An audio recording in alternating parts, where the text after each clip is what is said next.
اللہ وبرکاتہ نحمدہ ونصلی علی رسولہ الکریم۔ جیسا کہ ناظرین کو معلوم ہے، جامعہ انوریہ حیدرآباد باب العلم انوری ایجوکیشنل سوسائٹی کی جانب سے تفسیرات احمدیہ کے درس کا سلسلہ جاری ہے۔ آج ہم مسئلہ نمبر 25 یہاں سے اپنے درس کا آغاز کرتے ہیں۔ مسئلے کا عنوان ہے گناہ پر قسم نہ اٹھانا، قسمیں زیادہ نہ اٹھانا، ان کی اقسام اور ان میں کفارہ ہونے یا نہ ہونے کے وجوب کا بیان۔ یہ ہے آج کے مسئلے کا عنوان۔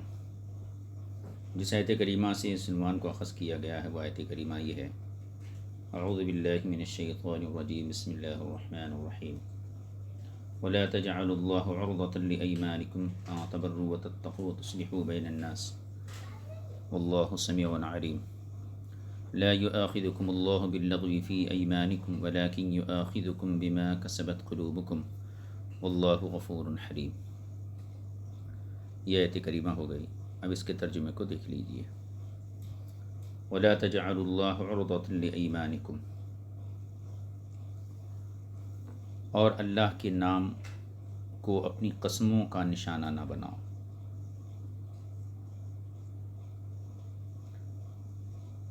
تبروا وتتقوا وتصلحوا بین الناس، کہ تم نیکی کرو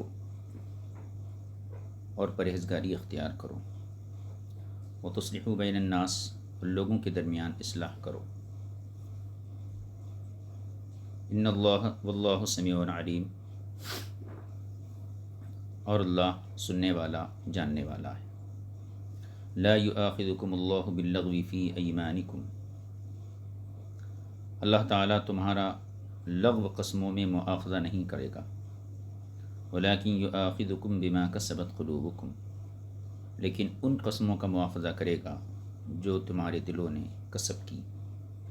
واللہ غفور حلیم، اور اللہ تعالیٰ بخشنے والا بردبار ہے۔ یہ آیت کریمہ کا مرادی معنی ہوا۔ اب اس کے بعد صاحب کتاب نے تفسیری نکات کے حوالے سے جو گفتگو کی ہے اس کی طرف توجہ دیجیے۔ فرماتے ہیں ان دو آیتوں میں پہلی آیت مبارکہ کی ایک وجہ کے اعتبار سے معصیت پر قسم نہ اٹھانا بیان کرتی ہے۔ یعنی دو آیتیں ہیں، اس میں پہلی آیت ایک اعتبار سے معصیت پر یعنی گناہ پر قسمیں نہ اٹھانا بیان کرتی ہے، اور اس سے یہ پتہ چلتا ہے کہ گناہ کے کاموں پر قسم نہ اٹھاؤ، ایک مفہوم تو یہ نکلتا ہے۔ اور دوسری وجہ کے اعتبار سے بکثرت قسم اٹھانے کی ممانعت اس میں ذکر کی گئی ہے۔ یہ دو قسم سے اس کا مضمون بیان کیا جاتا ہے۔ ایک مطلب تو یہ ہے کہ گناہ کے کام پر قسم نہ اٹھاؤ، دوسرا اعتبار یہ ہے کہ بکثرت قسم مت اٹھاؤ، زیادہ قسمیں مت کھاؤ۔ پہلی وجہ کے مناسب وہ قول ہے جو اس کے شان نزول میں ذکر کیا گیا ہے۔ یعنی پہلی جو وجہ بیان کی گئی اس آیت کریمہ کی کہ معصیت کے کام پر قسم نہ اٹھاؤ، اس کی مطابقت اس قول سے ہوتی ہے جو شان نزول میں ذکر کیا گیا ہے۔ شان نزول کیا ہے؟ حضرت عبداللہ بن رواحہ رضی اللہ تعالی عنہ بیان فرماتے ہیں کہ میری بہن اور اس کے خاوند جناب بشیر بن نعمان رضی اللہ تعالی عنہ کے درمیان ناراضگی ہو گئی، جس پر میں نے قسم اٹھا لی کہ میں بشیر بن نعمان کے ساتھ گفتگو نہیں کیا کروں گا، اور نہ اس کے ساتھ حسن سلوک کروں گا، اور نہ ہی اس کے اور اس کے دشمنوں کے درمیان صلح کرانے کی کوشش کروں گا۔ اس پر یہ آیت کریمہ نازل ہوئی۔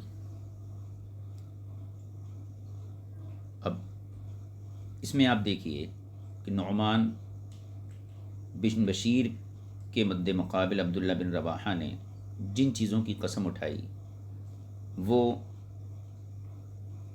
چیزیں جو ہیں معصیت میں شمار کی جاتی ہیں۔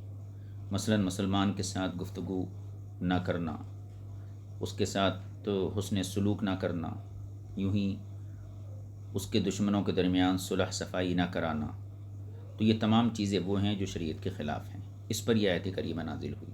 تو یہ شان نزول پہلے معنی کی تائید فراہم کرتا ہے۔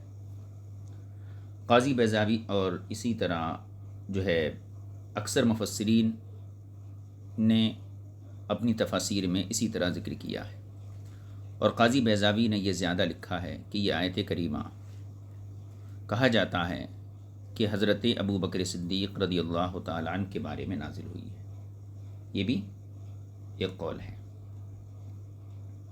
جب انہوں نے قسم اٹھائی تھی کہ وہ مستح رضی اللہ تعالیٰ عنہا کو فی سبیل اللہ خرچہ نہیں دیں گے، کیونکہ حضرت عائشہ صدیقہ رضی اللہ تعالیٰ عنہ پر بہت بہتان تراشی میں یہ بھی شامل تھی۔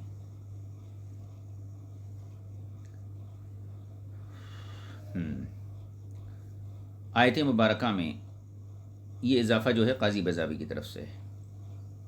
آیت مبارکہ میں یوں کہا جائے گا کہ ولا تجعلوا کے بعد اسم محذوف ہے، جو لفظ اسم جلالت یعنی اللہ کی طرف مضاف ہے، یعنی ولا تجعلوا اللہ یہاں آیا ہے، تو یہاں اللہ اسم جلالت سے پہلے اسم محذوف ہے، یعنی اللہ تعالیٰ کے نام کو اپنی قسموں کا نشانہ نہ بناؤ۔ اس وقت ممکن ہے کہ یہ استدلال ثابت کیا جائے کہ اسم کا اپنے مسمى سے تغیر نہیں ہوتا ہے، یعنی اسم اور مسمى دونوں ایک ہی ہوتے ہیں، جیسا کہ اہل سنت کا مذہب ہے۔ اس کی تحقیق اپنے مقام پر گزر چکی ہے۔ وَلَا تَجْعَلُوا اللَّهَ عُرْضَةً، العرضہ عین کے ضمے کے ساتھ،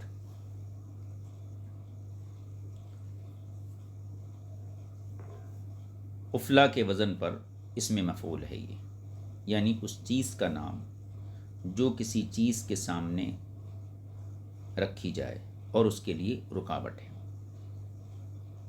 اور اس کے بعد ہے آن تبروا وتتقوا وتصلحوا، لایمانکم کا عطف بیان ہے، یعنی آن تبروا وتتقوا وتصلحوا، یہ لایمانکم کا عطف بیان ہے۔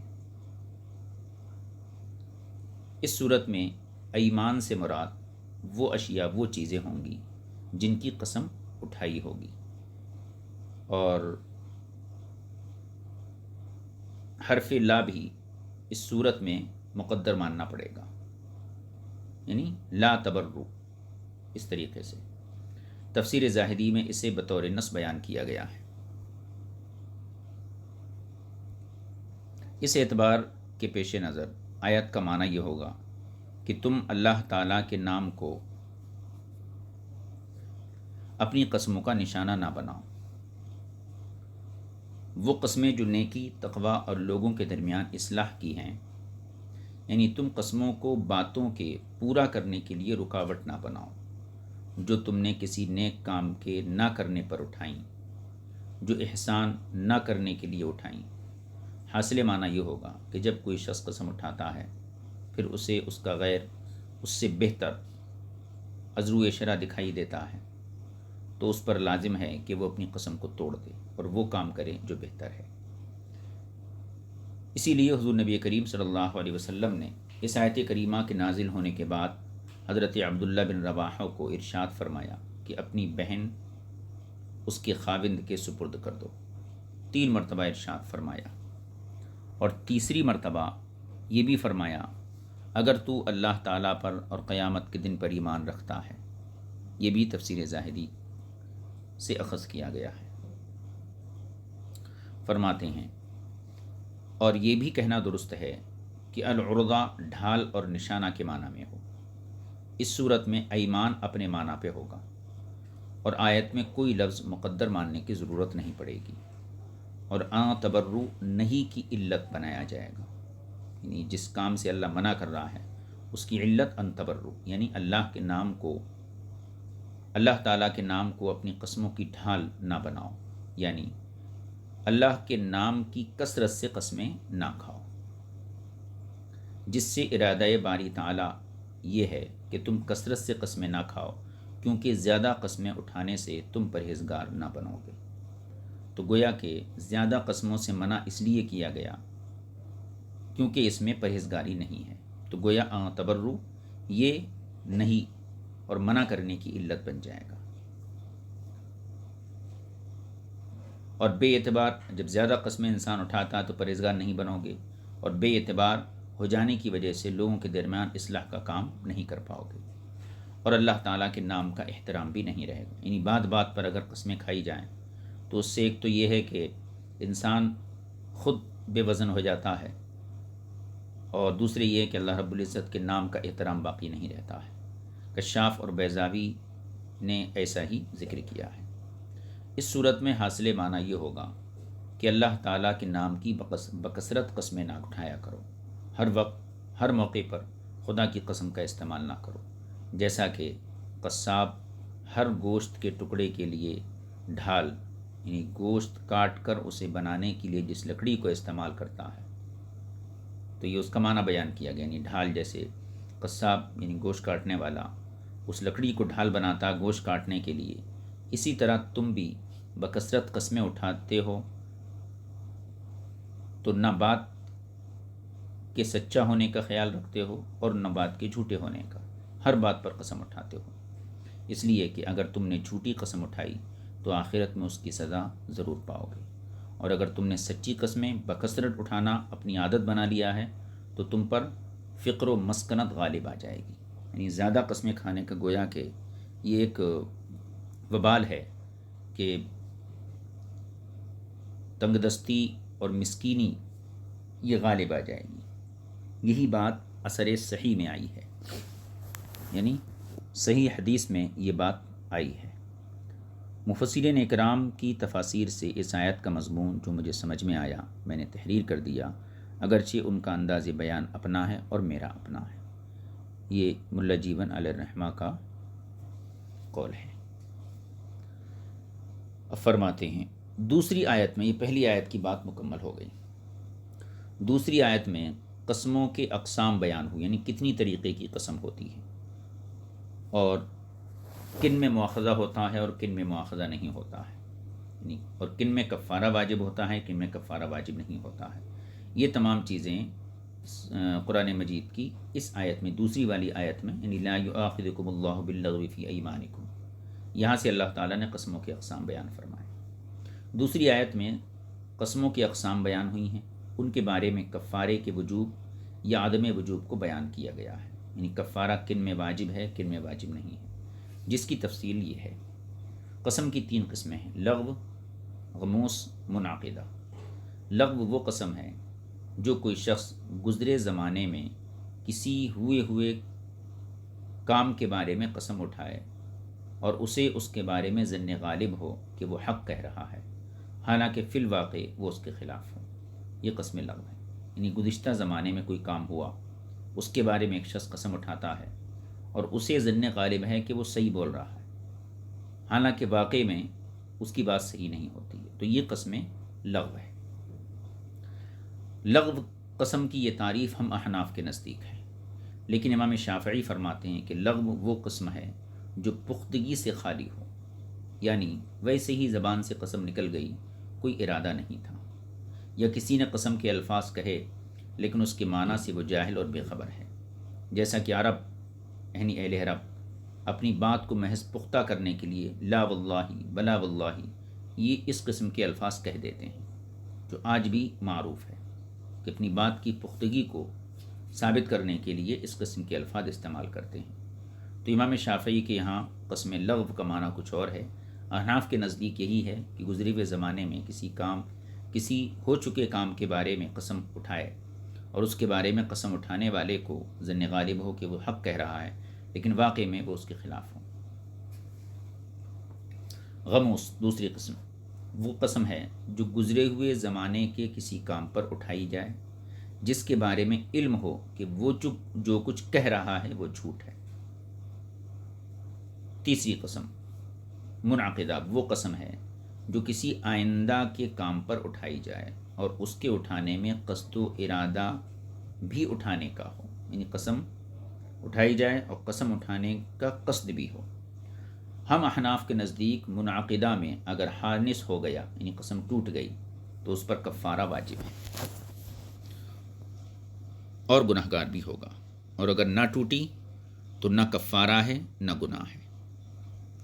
لغو اور غموس دونوں قسم کی قسموں میں اس پر کوئی چیز واجب نہیں ہوتی، لیکن غموس میں گنہگار ہوگا اور لغو میں معافی مل جانے کی امید ہے۔ البتہ امام شافعی رضی اللہ تعالیٰ عنہ کے نزدیک جس طرح منعقدہ میں کفارہ ہے، اسی طرح قسم غموس میں بھی کفارہ ہے۔ اب اس کی وضاحت اس کی یہ ہے کہ قسم کا مسئلہ اللہ تبارک و تعالیٰ نے قرآن کریم میں 2 جگہ بیان فرمایا ہے۔ ایک تو یہی سورہ بقرہ میں، اور دوسرا مقام جو ہے سورہ مائدہ ہے۔ دونوں جگہ لا یؤاخذکم اللہ باللغو فی ایمانکم کے الفاظ موجود ہیں، یعنی لغو پر اللہ تعالیٰ تمہاری گرفت نہیں کرے گا، لیکن لغو کے مقابلے میں یہاں یعنی سورہ بقرہ میں وَلَٰكِنْ يُؤَاخِذُكُمْ بِمَا كَسَبَتْ قُلُوبُكُمْ ارشاد ہوا، یعنی سورہ مائدہ میں اور سورہ بقرہ میں اتنا حصہ تو سیم ہے کہ لا یؤاخذکم اللہ باللغو فی ایمانکم، یہ سورہ بقرہ میں بھی ہے، سورہ مائدہ میں بھی ہے، لیکن یہاں سورہ بقرہ میں یہ ہے وَلَٰكِنْ يُؤَاخِذُكُمْ بِمَا كَسَبَتْ قُلُوبُكُمْ، اور اس کے بعد مغفرت کے علاوہ اور کچھ بیان نہیں کیا گیا ہے، جبکہ سورہ مائدہ میں اس کے عوض وَلَٰكِنْ يُؤَاخِذُكُمْ بِمَا عَقَّدتُّمُ الْأَيْمَانَ، یہ فرق دیکھ لیجئے۔ سورہ بقرہ میں کیا ہے؟ لا یؤاخذکم اللہ باللغو فی ایمانکم کے بعد وَلَٰكِنْ يُؤَاخِذُكُمْ بِمَا كَسَبَتْ قُلُوبُكُمْ، اور سورہ مائدہ میں کیا ہے؟ وَلَٰكِنْ يُؤَاخِذُكُمْ بِمَا عَقَّدتُّمُ الْأَيْمَانَ۔ یہ تبدیلی ہے، یعنی پہلا جملہ سیم ہے لا یؤاخذکم اللہ باللغو فی ایمانکم، لیکن اس کے بعد کے بیان میں یہاں اور سورہ مائدہ میں اختلاف ہے۔ پھر اس کے بعد کفارے کا بیان کیا گیا۔ اب یہ کفارے کا بیان جو ہے یہ سورہ مائدہ کا ہے، فَكَفَّارَتُهُ إِطْعَامُ عَشْرَةِ مَسَاکِین، یعنی قسم کا کفارہ کیا ہے؟ 10 مسکینوں کو کھانا کھلانا، یہ سورہ مائدہ میں بیان کیا گیا ہے۔ اور سورہ بقرہ میں کیا ہے؟ پہلے لا یؤاخذکم اللہ باللغو فی ایمانکم، اس کے بعد وَلَٰكِنْ يُؤَاخِذُكُمْ بِمَا كَسَبَتْ قُلُوبُكُمْ، پھر تیسرے نمبر پہ کیا ہے؟ مغفرت وغیرہ کی بات ہے۔ لیکن سورہ مائدہ میں کیا طریقہ ہے؟ وَلَٰكِنْ يُؤَاخِذُكُمْ بِمَا عَقَّدتُّمُ الْأَيْمَانَ، اور اس کے بعد جو ہے کفارے کا بیان ہے۔ لہذا امام شافعی رضی اللہ تعالیٰ عنہ فرماتے ہیں کہ قول باری تعالیٰ جو سورہ مائدہ میں ہے، یعنی بما عقدتم الایمان، اس کا معنی یہ ہے کہ جن قسموں کے اٹھانے کا تمہارے دلوں نے ارادہ اور قصد کیا ہو اور وہ تمہارے دلوں کا قصب ہو، یہ بات غموس اور منعقدہ دونوں میں پائی جاتی ہے، کیونکہ منعقدہ میں بھی انسان قصد و ارادے سے قسم کھاتا ہے آئندہ زمانے کے لیے، اور گزشتہ زمانے میں جھوٹی قسم کھاتا ہے۔ غموس وہ بھی ارادے اور قصد سے کھاتا ہے، اور اللہ تعالیٰ نے فرمایا بما عقدتم الایمان، کہ جن قسموں کے اٹھانے کا تمہارا دل قصد اور ارادہ کرے۔ تو چونکہ یہ بات غموس میں بھی ارادہ پایا جاتا ہے، منعقدہ میں پایا جاتا ہے، کیونکہ دونوں ہی ایسی قسمیں ہیں جن میں اٹھانے والے کا قصد و ارادہ بھی ہوتا ہے اور جانتے بوجھتے ہوئے وہ قسم اٹھاتا ہے۔ لہٰذا اس آیت کریمہ یعنی عقدتم الایمان اور سورہ بقرہ کی آیت بما کسبت قلوبکم دونوں کا معنی ایک ہی ہے، اس لیے دونوں سے مواخذہ ہوگا۔ یعنی ان کے کہنے کا مقصد یہ ہے کہ سورہ بقرہ میں کیا ہے؟ بما کسبت قلوبکم، یعنی ان قسموں کا مواخذہ فرمائے گا جو تمہارے دلوں کا قصب ہو، مطلب ارادے سے ہو، اور بما عقدتم الایمان کا بھی وہی معنی ہے کہ جس میں تمہارے ارادے کو دخل ہو۔ تو امام شافعی کہنا یہ ہے کہ ارادے کا دخل منعقدہ میں بھی ہوتا ہے، غموس میں بھی ہوتا ہے، لہذا بما دونوں پر جو ہے دونوں کو پر مواخذہ کیا جائے گا، اور بما عقدتم الایمان اور بما کسبت قلوبکم دونوں کا ایک ہی معنی ہے۔ یہ ہو گیا۔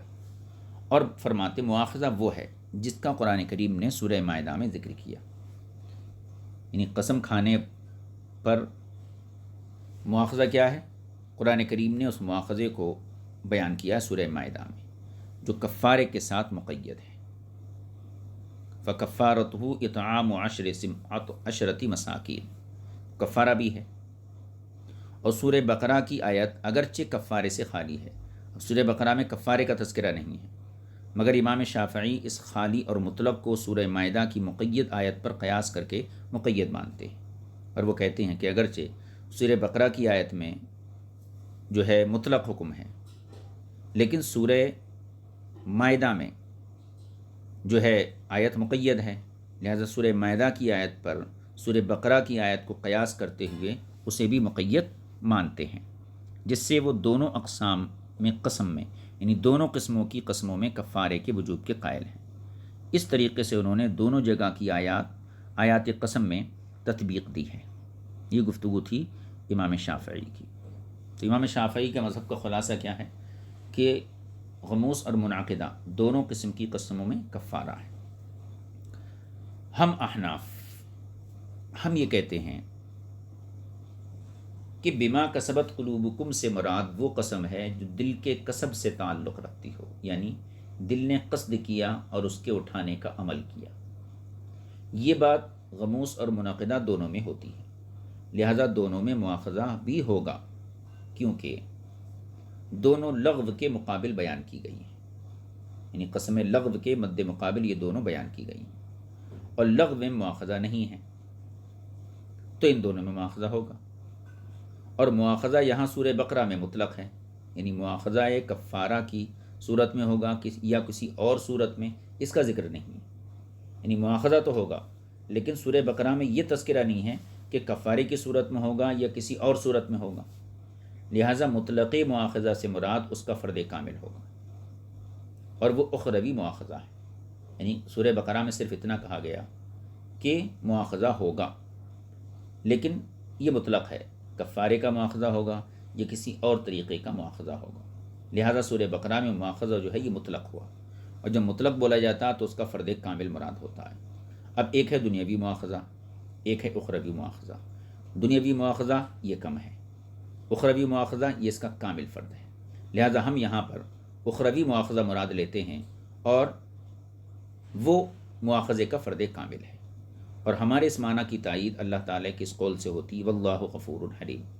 یہ جملہ جو ہے اس بات پر دلالت کرتا ہے، کیونکہ اللہ تعالیٰ نے یہاں مغفرت کا اور حلم دو ناموں کو اپنے ذکر کیا ہے، اور ظاہر سی بات ہے مغفرت کا معاملہ آخرت کے ساتھ ہے، لہذا غموس یہاں دل کے کسب کے تحت درج ہے، ٹھیک ہے۔ لیکن سورہ مائدہ کی آیت میں کسب دل کی جگہ ہے، یہاں غموس سورہ بقرہ میں دل کے کسب کے نیچے درج ہے، اور سورہ مائدہ کی آیت میں کسب دل کی جگہ ہے، جیسے بما عقدتم الایمان مذکور ہے، اور اس سے مراد وہ قسم ہے جو قسم اٹھانے والے نے اس ارادے اور قصد سے اٹھائی ہو جس کے پورا کرنے کا ارادہ ہو، اور یہ بات صرف منعقدہ میں متصور ہو سکتی ہے، کیونکہ منعقدہ میں مستقبل کے لیے قسم اٹھائی جاتی ہے، غموس میں ماضی کے اعتبار سے قسم ہوتی ہے۔ ظاہر سی بات ہے جو ماضی کے لیے جھوٹی قسم اٹھائے گا تو اس کو پورا کرنے کا اس کا ارادہ ہی نہیں ہوگا، تو پورا کرنے کا جو معنی ہے یہ تو منعقدہ میں ہی متصور ہو سکتا ہے، اس لیے اسے منعقدہ کا نام دیا گیا ہے۔ اور قصد اور پکے ارادے یعنی عزم کا لفظ قصد پکے ارادے عزم کا معنی لفظ منعقد میں مجازن ہوتا ہے، اور جب تک حقیقت پر عمل کرنا ممکن ہو اس پر عمل کیا جاتا ہے اور مجاز ساقط ہوتا ہے۔ پس غموس اس وجہ سے لغو میں شامل ہوگی، اور مواخذہ منعقدہ میں جو سورہ مائدہ کے اندر ہے اس میں کفارے کے ساتھ مقید ہے، تو معنی یہ ہوگا کہ منعقدہ میں کفارہ ہے، لغو اور غموس میں کفارہ نہیں ہے۔ لغو کے علاوہ قسم میں اخروی گناہ ہے، اس طرح دونوں آیتوں پر عمل ہو جاتا ہے، اور دونوں کا مفہوم بقدر وسعت و امکان درست ہو جاتا ہے۔ یہ وہ خلاصہ ہے جو قسم کے بارے میں حضرات فقہاء اکرام، اہل اصول اور مفسرین اکرام نے ذکر کیا ہے، اور یہ مسئلہ اور بیان کفارہ وضاحت و تشریح کے ساتھ انشاءاللہ سورہ مائدہ کی جب وہ آیت آئے گی اس کے تحت اس کی مکمل وضاحت حاضر خدمت کی جائے گی۔ یہ مسئلہ نمبر 25 تھا، یہ یہاں مکمل ہو گیا۔ انشاءاللہ تعالیٰ جو 26 نمبر مسئلہ ہے، اپنی بیوی کے قریب نہ جانے کی قسم یعنی ایلا کا بیان، اس کو انشاءاللہ آئندہ درس میں پڑھیں گے۔ آج یہیں پر اپنے سبق کو ختم کر دیتے ہیں۔ صلی اللہ علیہ نبی الکریم و آلہ و صحبہ اجمعین والحمد للہ رب العالمین۔